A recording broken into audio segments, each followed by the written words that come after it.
probably heard the most is XPeng Aero HT, a subsidiary of XPeng Motors, one of China's leading electric vehicle makers. This company has already made headlines with its futuristic flying car prototypes. One of their most talked about concepts is the XPeng X2. It's sleek, compact, and 100% electric. Designed like a drone with a cockpit, the X2 is a two-seater vertical takeoff and landing vehicle, or eVTOL, which stands for Electric Vertical Takeoff and Landing. This means it doesn't need a runway, it can just lift up, hover, and land like a helicopter. But unlike helicopters, it's quieter, smaller, and doesn't require a trained pilot. Instead, it's designed to fly autonomously or with minimal user input. Now, let's talk about the design and engineering. The XPeng X2 looks like something straight out of a sci-fi movie. It's made from carbon fiber, making it lightweight but extremely strong. With 4 arms and 8 rotors, it provides stability and lift. It's fully electric, with 0 carbon emissions, and it can fly at a top speed of around 130 km per hour, with a flight time of approximately 30 minutes on a full charge. It's designed primarily for urban air mobility, meaning short flights across the city, ideal for commuting, emergency transport, or even sightseeing. In 2021 and 2022, XPeng conducted successful test flights of the X2 in cities like Dubai and Guangzhou. These weren't simulations, they were real, live flights, drawing massive crowds and global media attention. It was a clear signal: China is not just experimenting with flying cars, it's flying them. But XPeng isn't alone. Another major Chinese player is EHang, a Guangzhou-based company that's working on the EHang 216, a 2-passenger autonomous aerial vehicle. Like XPeng's flying car, EHang's design is also based on drone technology. The 216 has already completed thousands of test flights in multiple countries. Its goal is simple: safe, smart, and autonomous air mobility. Let's pause for a second and think about what that means. We're talking about pilotless air taxis. Imagine booking a ride on your phone, walking into a flying pod, and being lifted above traffic to your destination. No traffic lights, no jams, just a few minutes of smooth aerial travel. Now, one of the most important questions: is it safe? Safety is the #1 concern when it comes to flying cars. Chinese companies are focusing on multiple redundancies, meaning even if one motor or system fails, the vehicle can still land safely. The XPeng X2, for example, has multiple flight control systems and emergency landing protocols. Onboard sensors constantly analyze wind, altitude, and obstacles to ensure a stable flight.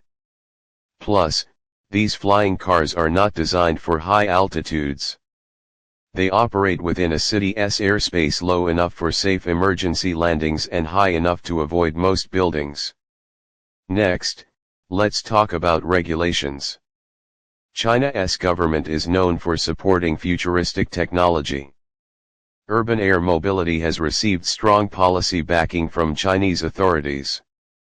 In fact, the Civil Aviation Administration of China (CAAC) has already started drafting regulatory frameworks for urban air traffic management.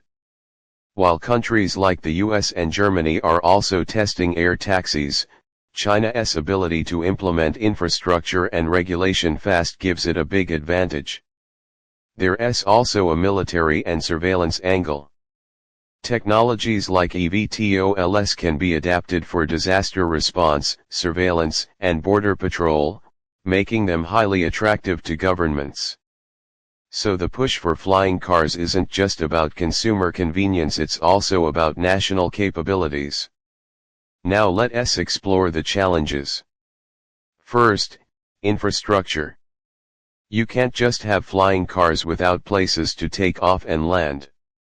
That's why China is also investing in vertiports, vertical airports where eVTOLs can take off, charge, and land. Urban planning will need to change.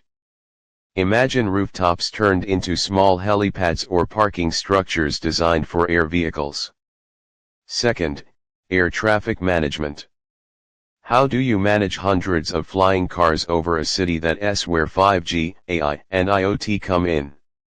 Chinese companies are working on intelligent systems that can track and manage urban air traffic in real time, avoiding collisions and optimizing flight paths. Third, public trust. Getting people comfortable with the idea of flying in a small, pilotless vehicle will take time.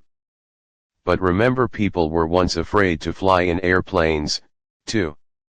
As more test flights are successful and safety data becomes public, trust will grow. So, what's next? XPeng Aero HT is already working on its next generation, a hybrid flying car that can drive on roads and take off into the air. Yes, you heard that right. A car that folds its rotors into the body and drives like a normal EV, but can also transform and fly when needed. The future is not 20 years away, it's possibly just 5 to 10 years from hitting the mainstream. Flying cars will change commuting, emergency services, tourism, and even shipping. Imagine Amazon using autonomous drones for same-hour delivery, or emergency medical services using flying ambulances to save lives faster than ever before. Let's wrap this up.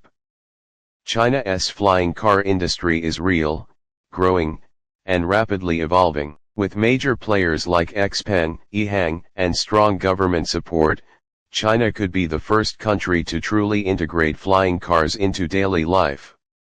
It's not just about cool tech, it's about redefining how we move through space, how we design cities, and how we think about freedom in the sky.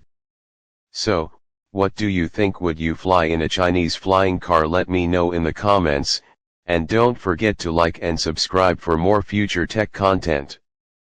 Thanks for watching.